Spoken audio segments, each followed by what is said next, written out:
Hello, all my dear students of Mehul Tutorials. I, Professor Mehul Doshi, welcome you all for a new lecture of Management Accounting.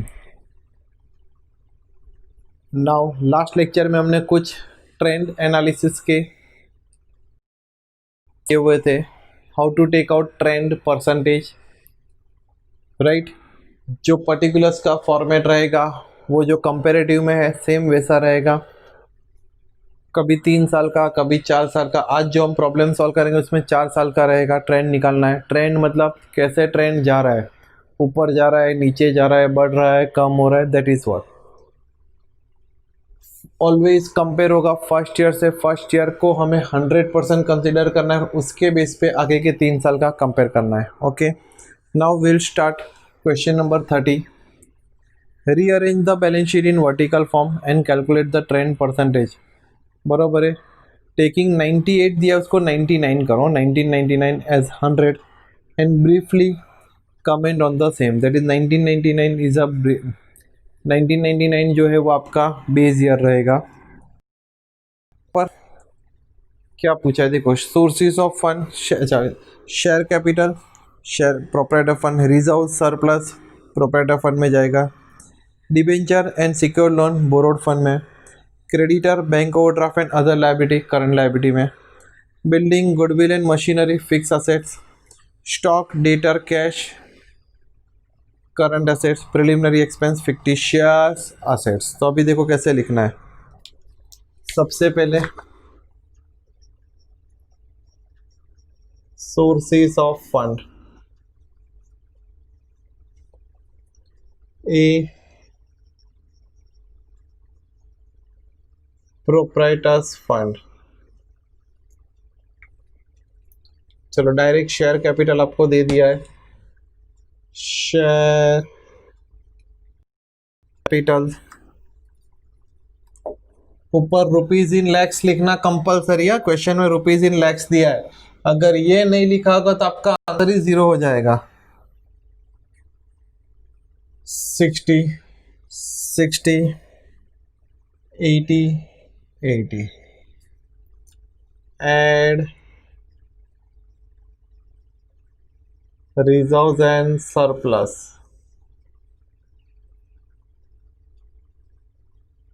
So reserves 50, 45, 20, 20. Surplus 13, 32, 31, 40. ये plus करो 123,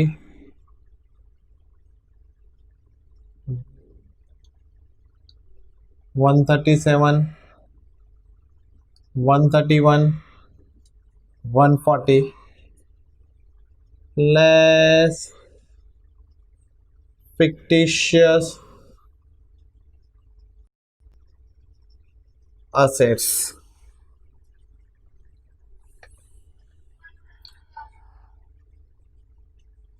Preliminary expenses 3, 2, 1. So 120, 135, 130 and 140. ये जो मिला वो A मिला proprietors fund.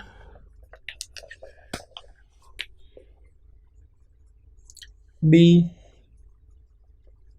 Borrowed fund.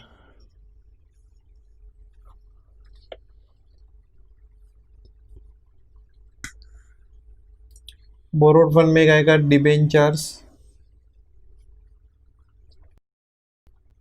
10, 20, 20, 30. Secured loans 12, 8, 10, 20.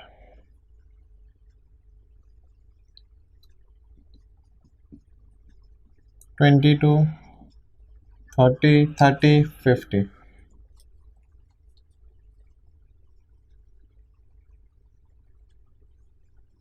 Now, total funds employed. A plus B. A 120 plus B 22, 142. A 130 plus B 30, 165.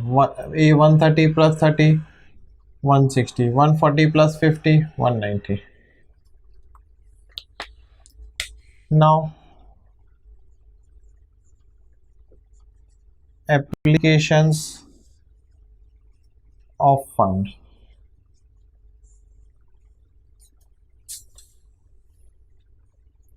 A, fixed assets.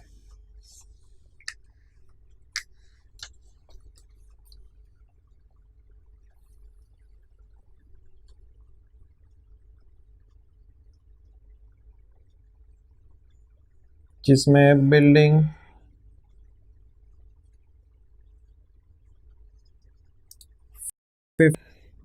60, 55, 80.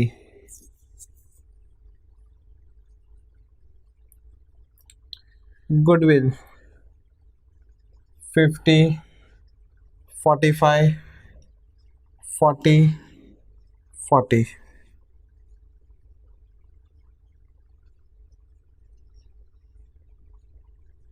एक काम करो, पहले टेंजिबल लिख लो फिर इनटेंजिबल. पहले बिल्डिंग, फिर मशीनरी,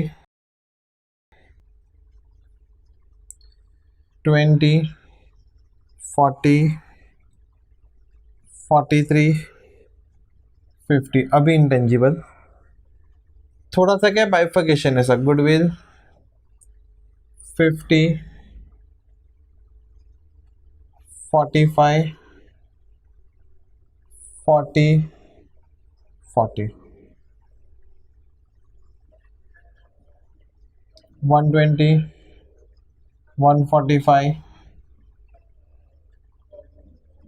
138, 170. फिर बी,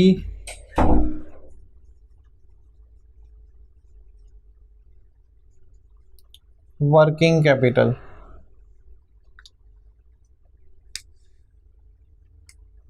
चलो वर्किंग कैपिटल में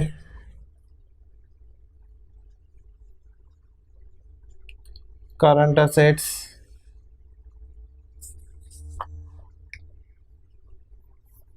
एक काम करता हूँ बी में यहाँ पर कंटिन्यू कर रहा हूँ.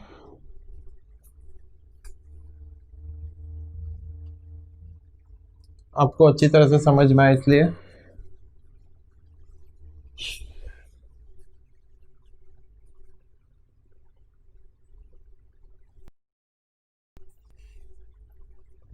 Now B,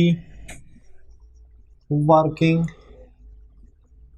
capital, current assets. चलो वर्किंग कैपिटल में करंट असेट्स. करंट असेट्स में कौन कौन सा है? स्टॉक,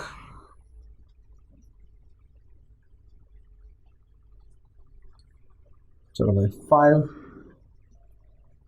15, 25, 5. डेटर्स 20, 14, 15, 10.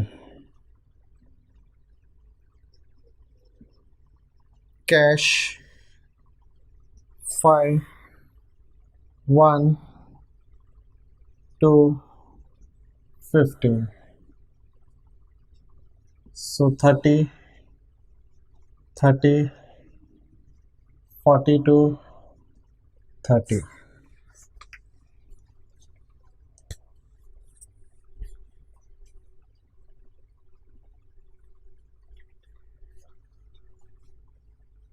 less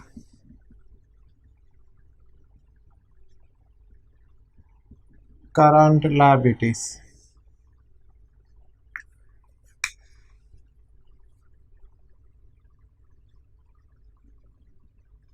क्रेडिटर्स,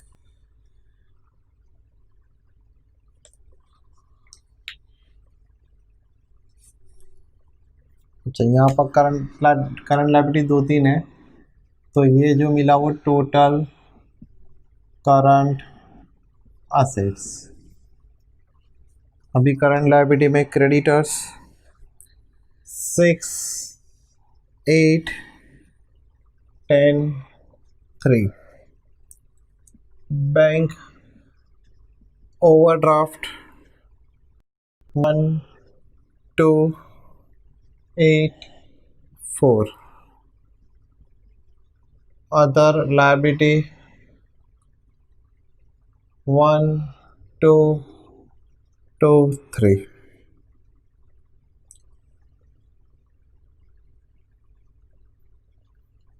ये टोटल करंट असेट्स, इसको हम 1 नंबर दे देते हैं। फिर यहाँ पर मिलेगा टोटल करंट लायबिलिटी, इसको 2 नंबर दे दो। ये 8, 12, 20, 10। सो नेट वर्किंग कैपिटल 1 - 2, ये बन गया आपका B.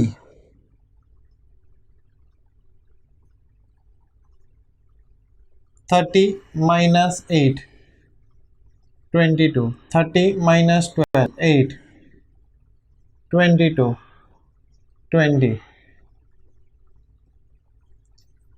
30 - 8, 30 - 12, 42 - 20, 30 - 10। Okay, now total funds used, A plus B। A,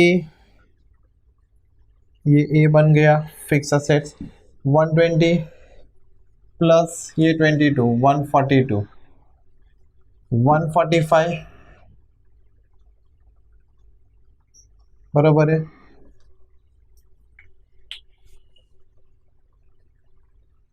okay sorry guys, 2 जगह कैलकुलेशन एरर है।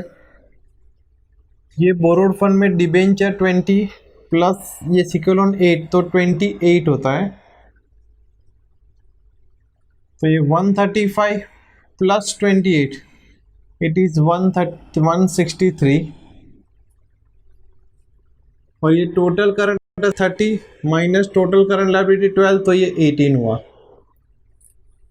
Now 145 plus 18, it is 163। A 138 plus 22, 160। A 170 plus 20, 190। ये हो गया आपका फॉर्मेट। बस अभी इसका परसेंटेज आपको फर्स्ट ईयर का सबको 100, 100, 100 जैसे लेते हैं वैसे ही।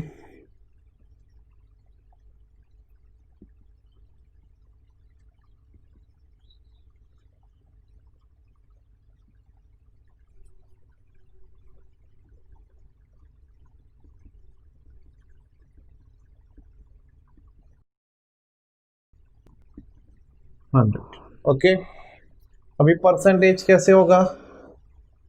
60 इज 100%, तो ये 60 भी 100% ही होगा। फिर 60 100% है, सो 80 कितना परसेंट होगा? क्रॉस मल्टीप्लीकेशन, और मैंने आपको की भी बता दिया था 100 अपॉन ए इंटू अमाउंट। तो ए वाला कॉलम से, तो यहाँ पर आएगा 133.33, इधर भी 133.33। इस तरह से सबका करना है। किस तरह से मेथड है वो लास्ट वीडियो में भी, लास्ट लेक्चर में भी मैंने एक्सप्लेन किया हुआ है। 100 अपॉन ए, ए कौन सा? फर्स्ट कॉलम वाला। बी सी डी, तो 100 divide by first column into amount, 100 divide by first column into amount, इधर इंटू जीरो आएगा तो आंसर जीरो ही आने वाला है। Anything which is multiply with zero तो आंसर जीरो, जो कैलसी में दिखे वो लिख लेने का। ओके, मेन इसमें फॉर्मेट आपको दिखाना था किस तरह से प्रेजेंट करना। Now percentage you know very well, सिर्फ परसेंटेज का आपको प्रैक्टिस करना है। और कमेंट्स कैसे लिखोगे भाई? Proprietor fund increase in 2000, decrease in 2001, again increase in 2002। क्यों? शेयर कैपिटल देखो यहाँ पर कैसे कैसे हुआ देखो, तो प्रोप्राइटर फंड में क्यों ऐसा हुआ? तो भाई शेयर कैपिटल पहले 2 साल में 60 लाख था, फिर 80 लाख हुआ, तो शेयर कैपिटल इश्यूड इन 2001। बाकी नॉर्मल है, जो प्रॉफिट्स वगैरह की वजह से माइनर माइनर ऊपर नीचे होता है। फिर लोन देखो 22 लाख था, फिर 28 लाख हुआ, 30 लाख हुआ, 50 लाख हुआ, तो loan has taken every year. Fix assets क्या हुआ? 2000 में इंक्रीज हुआ, इधर डिक्रीज हुआ, तो समझो डेप्रिसिएशन की वजह से हुआ होगा, फिर वापस इंक्रीज हुआ, तो new fix asset purchase in 2000 and 2002। Current assets has increase in 2001। बस working capital, current assets and working capital almost remain constant, बरोबर है। तो इस तरह से आपको कमेंट्स लिखना है। Okay, so I request you please press pause button and take a screenshot if you want to zoom it and copy the answer now। उसके बाद में एक और सम जिसका इनकम स्टेटमेंट का थोड़ा फॉर्मेट डिफरेंट है वो मैं बताता हूँ। सब में मैं इस तरह से फॉर्मेट आपको बता देता हूँ, फॉर्मेट आप करोगे आपके लिए सम इजी हो जाएगा। ओके, सॉल्व करना। ओके, जल्दी से इसको कॉपी करो।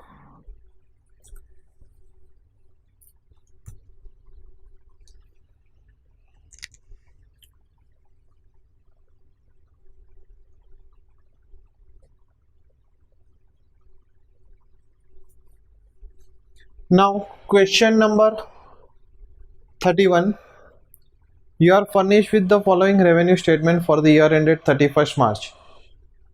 देखो 2001, 2, 3 और 4 4 साल का दिया है। देखो इनकम स्टेटमेंट बना कर दिया, लेकिन थोड़ा सा उसमें गड़बड़ किया हुआ है। देखो sales less cost of sales, gross margin मतलब ग्रॉस प्रॉफिट, मैनेजमेंट एक्सपेंस मतलब office expense, sales expense, interest on borrowing, total expense, net profit before depreciation and tax, फिर डेप्रिसिएशन नीचे लिखा है जो ऑपरेटिंग एक्सपेंस में आना चाहिए, फिर profit before tax, income tax, profit after tax. You are asked to prepare trend analysis, comment on the same. फिर कमेंट्स आपका लिखना है कि सेल्स इंक्रीज हो रहा है कि डिक्रीज हो रहा है, क्या है वो सब। मेन इसको कैसे फॉर्मेट में अरेंज करना वो देख लो। चलो सबसे पहले सेल्स, यहाँ पर तो एक्चुअल अमाउंट है 50 lakhs, 60 lakhs, 72 lakhs, 86 lakhs 40,000।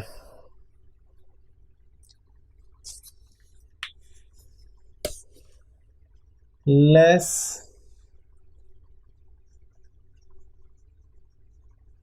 Cost of sales, cost of sale direct ही दिया है, कोई हेडिंग नहीं है, डायरेक्ट है। कॉस्ट ऑफ सेल्स मतलब cost of goods sold, cost of sales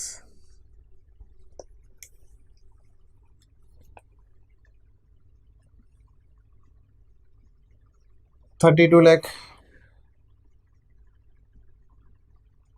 38 lakh,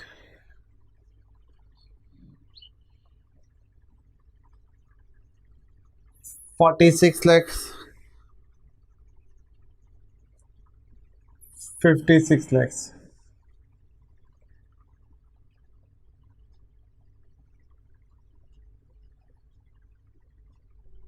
Now 18 lakh, 22 lakh, 26 lakhs, 30 lakh 40,000।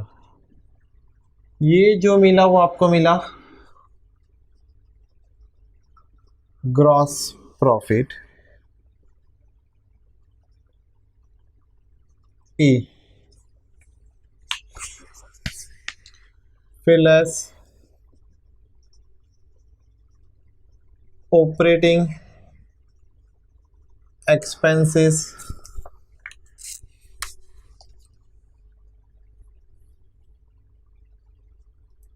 Management expense. देखो operating expense में मैनेजमेंट एक्सपेंस दिया है 3 lakhs, 3,50,000, 4 lakhs, 4,50,000।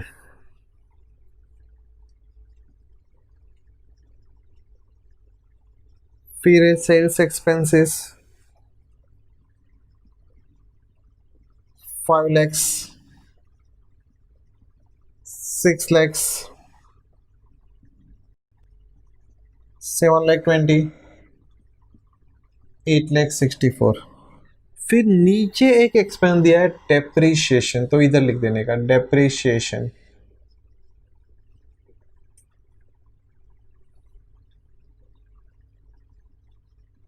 ₹5 lakhs, 4,50,000,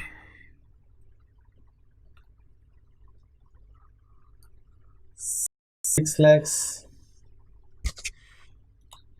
6 lakhs।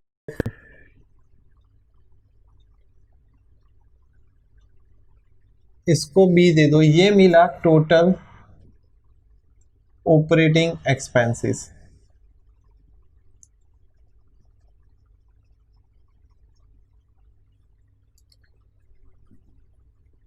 ₹13 lakhs,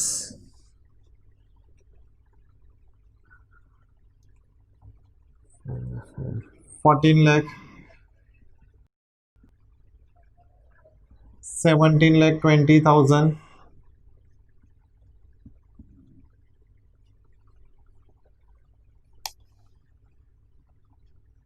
19,64,000।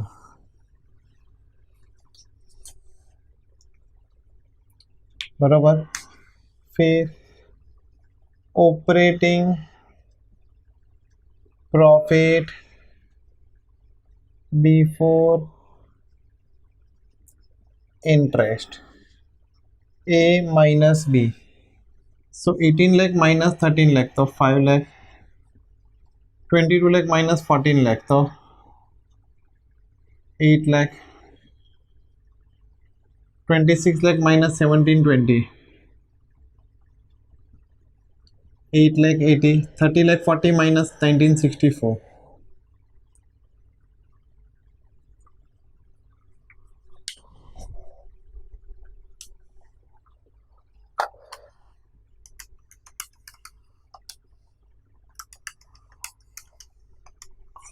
$10,76,000।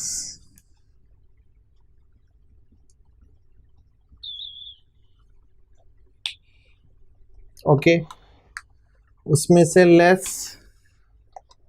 Operating profit before interest आया, less interest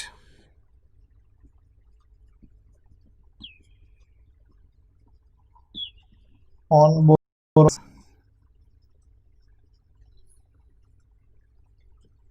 so 3 lakhs,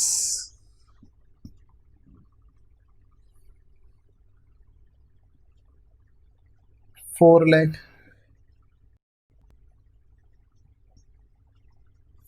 5 lakh, 6 lakhs।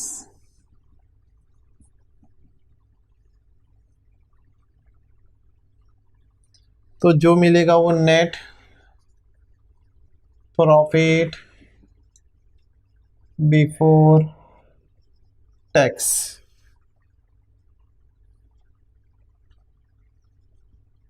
₹2 lakh, 4 lakh, 3,80,000 and 4,76,000।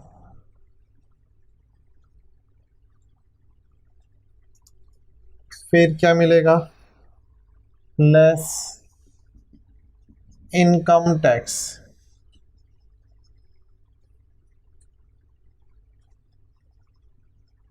80,000, 2 lakh, 1,85,000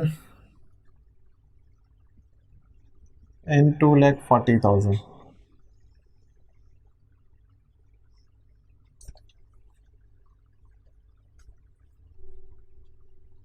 Now 1,20,000,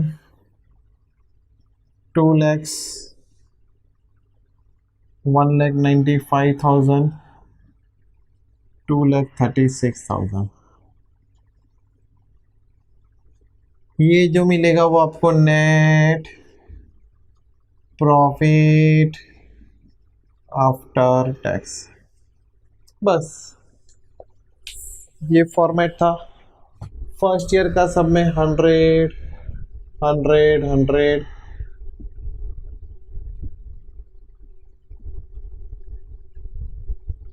बस अभी 100 into A divide by amount, sorry 100 divide by A into amount, 100 divide by A into amount करके ये percentage निकालना है और comments लिखना है. कमेंट्स में कैसे लिखोगे? Sales has increase every year, gross profit also increase every year, total operating profit expenses also increase every year, interest amount increase at a constant rate every year, 1 lakh का increase हुआ. profit has increase, देखो profit before tax या जो भी profit has increase in 2002, slightly decrease in 2003, again increase in 2004. मतलब trend आपको दिखाना है कब इंक्रीज हुआ कब डिक्रीज हुआ, बस वही चीज़ है. Okay, now once again I request you all, please press pause button.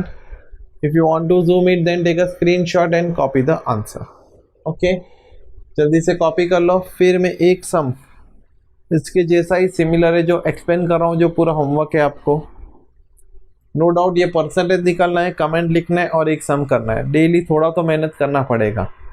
Okay, जितना ज़्यादा सेल्फ प्रैक्टिस करोगे उतना जल्दी से समझ में भी आएगा. Okay,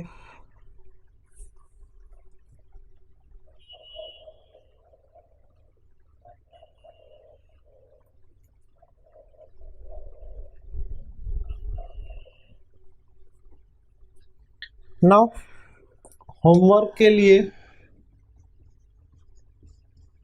question number 32. ये है ना, आपको जो टिक है ना उसमें इनकम स्टेटमेंट और बैलेंस शीट दोनों की इंफॉर्मेशन दे दी है, तो दोनों को आपको सेपरेट करके लिखना है और कुछ ज़्यादा टफ नहीं है, वो भी एकदम इजीली दिया है. देखो फिगर्स देखो, 2002, 2001, 2099, मतलब ये भी उल्टा फिगर्स दिया है, ईयर उल्टा दिया है. बराबर है, ईयर जो दिया है वो, तो आपको रीअरेंज करना पड़ेगा. पहले 99, 2000, 2001. ओके, सेल्स दिया है, कॉस्ट ऑफ सेल्स, एक्सपेंस दिया है, इंटरेस्ट दिया है, profit before tax, tax, profit after tax. उसके बाद फिक्स असेट दिया है, वर्किंग कैपिटल दिया है, लोन में क्वेश्चन मार्क दिया है, and net worth. Net worth का मतलब होता है प्रोप्राइटर्स फंड. नेट वर्थ का मतलब होता है प्रोप्राइटर्स फंड. चलो, fix asset, working capital, loan and net worth, वो चारों चार तो बैलेंस शीट में आएगा. तो सेल्स से लेकर प्रॉफिट आफ्टर टैक्स है, उसको कैसे अरेंज करेंगे. जस्ट मैं कॉलम नहीं ड्रॉ कर रहा हूँ, जस्ट बता रहा हूँ. 1999, 2000, 2001, 2002, ये चार अमाउंट का और 4 परसेंटेज का रहेगा. ओके, सबसे पहले फॉर्मेट में आएगा सेल्स,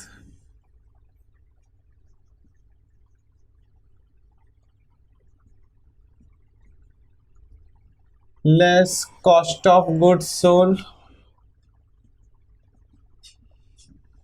ये माइनस करना है. जो मिलेगा वो ग्रॉस प्रॉफिट लेस एक्सपेंसेस,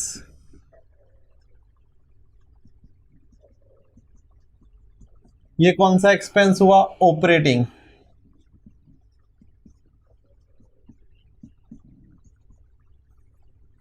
सो मिलेगा प्रॉफिट बिफोर इंटरेस्ट। ये मैं अमाउंट जानबूझ के नहीं लिख रहा हूँ, आपको खुद को लिखना है, मतलब वो कैलकुलेशन जितना करेंगे, जितना खुद से कैलकुलेशन कैलकुलेटर यूज करेंगे, उतना आपका कैलकुलेटर पे स्पीड इंक्रीज होगा।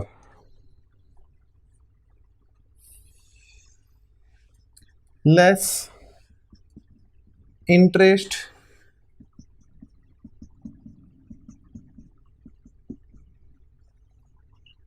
So profit before tax less tax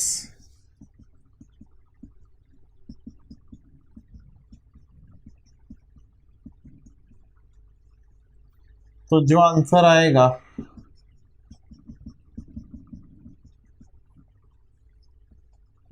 profit after tax. बस फिर ये चारों चार का 1999, 2000, 2001, 2002 सबका परसेंटेज भी निकालना है। ओके चलो, अभी इसमें फिक्स असेट्स का वगैरह का लोन जो नहीं दिया है बराबर है बैलेंस शीट में, उसको कैसे सॉल्व करेंगे।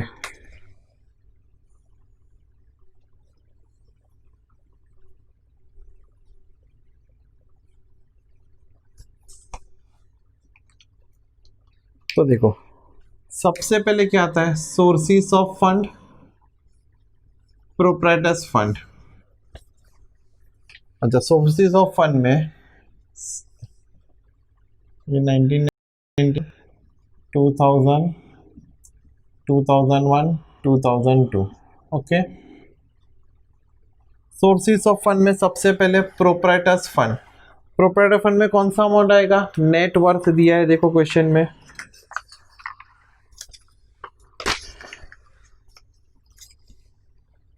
5954, 5857, 6017 एंड 6691। फिर बोरोड फंड, बोरोड फंड का अमाउंट नहीं दिया है तो वो कैसे मिलेगा, चलो देखते हैं।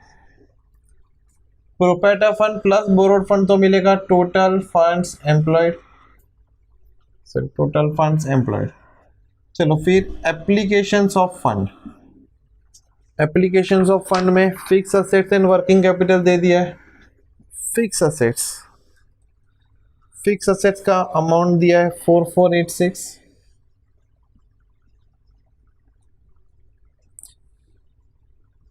फिर 4777, 5311, 5489, working capital 2773,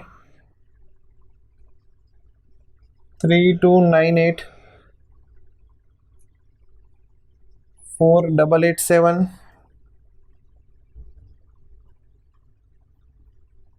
5085।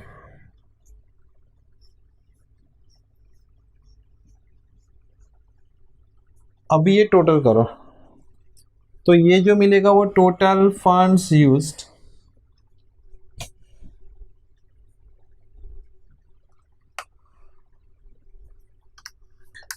$4486 plus 2773 7259, 4777 plus 3298 8075, 5111 plus 4887 9998, 5489 plus 5085 10,574। अच्छा, ये टोटल देखो यहाँ पर बोरोड फंड का अमाउंट नहीं है, लेकिन आपको टोटल फंड यूज मिल गया। जो टोटल फंड यूज का अमाउंट होगा वही टोटल फंड एम्प्लॉयड का होगा, राइट।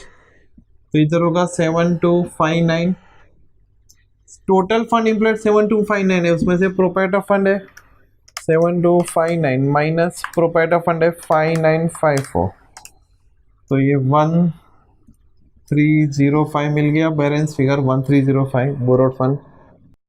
इधर ये 8075 है, 8075, तो इधर भी तो 8075 आएगा। तो 8075 माइनस 5857 2218, यहाँ पर 9998 है, तो इधर भी 9998 होगा माइनस 6017 3981, यहाँ पर 10574 है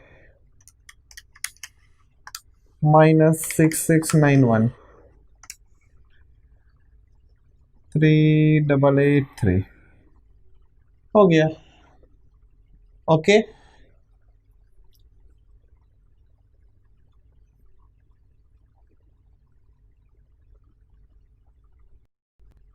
ये मैंने जस्ट रफ बनाया है, आपको फुल प्रॉपर प्रेजेंटेशन करके सेंड करना है व्हाट्सएप पे होमवर्क पूरा करके।